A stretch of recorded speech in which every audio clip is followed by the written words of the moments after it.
Neat పరీక్షల్లో జరిగినట్లు ఆరోపణలు వస్తున్న అక్రమాలు, ప్రశ్నాపత్రాల లీకేజ్లను నిరసిస్తూ వికారాబాద్లో విద్యార్థుల ఆందోళన చేపట్టారు. ఎన్టీఆర్ చౌరస్తాలో రోడ్డుపై బైఠాయించి ధర్నా నిర్వహించిన విద్యార్థులు నేషనల్ టెస్టింగ్ ఏజెన్సీకి వ్యతిరేకంగా నినాదాలు చేశారు.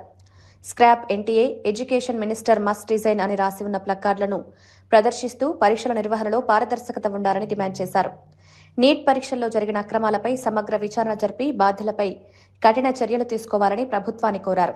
విద్యార్థుల భవిష్యత్తుతో ఎలాంటి నిర్లక్ష్యం చేయొద్దని, ప్రతిభ ఆధారంగా అవకాశాలు కల్పించే విధంగా పరీక్షా వ్యవస్థను బలోపేతం చేయాలని తెలిపారు.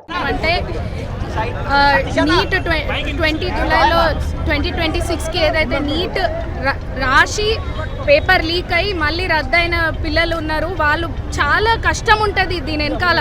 ఒక విద్యార్థి ఒక నీట్కి ప్రిపేర్ నేను కూడా ఒక నీట్ ఆస్పిరెంట్ని, నేను కూడా నీట్ రాసి ఇడికి వచ్చిన, నేను కూడా ఒక నీట్ ఆస్పిరెంట్ని. దానికి ఎంత కష్టం ఉంటుందో నాకు తెలుసు.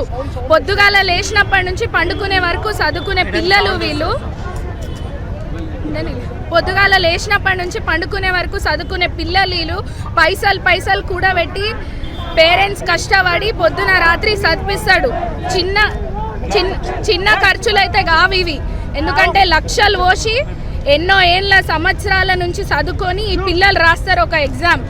అట్లాంటిది ఈ గవర్నమెంట్ వచ్చినప్పటి నుంచి ఎన్నో 125 పేపర్ లీక్లు, అట్లనే ఒక లక్షల కోట్ల మంది పిల్లలు వాళ్ళ ప్రాణాలు కోల్పోయినరు. ఇప్పుడని కాదు, ఇప్పుడు మనకి బయటికి వచ్చి పిల్లలు మాట్లాడుతున్నారు కాబట్టి తెలుస్తుంది. కానీ ఆడ జరిగేది చాలా ఉంది.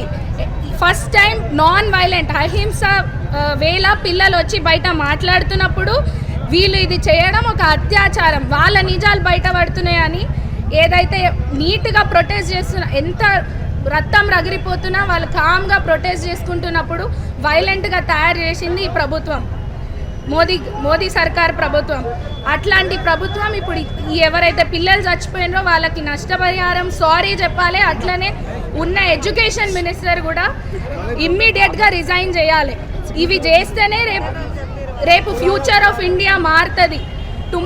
Today students are tomorrow's future. And చాలా కష్టపడి చదివే ఈ పిల్లలకి న్యాయం చేయాలని నేను కోరుకుంటున్నాను. Thank you.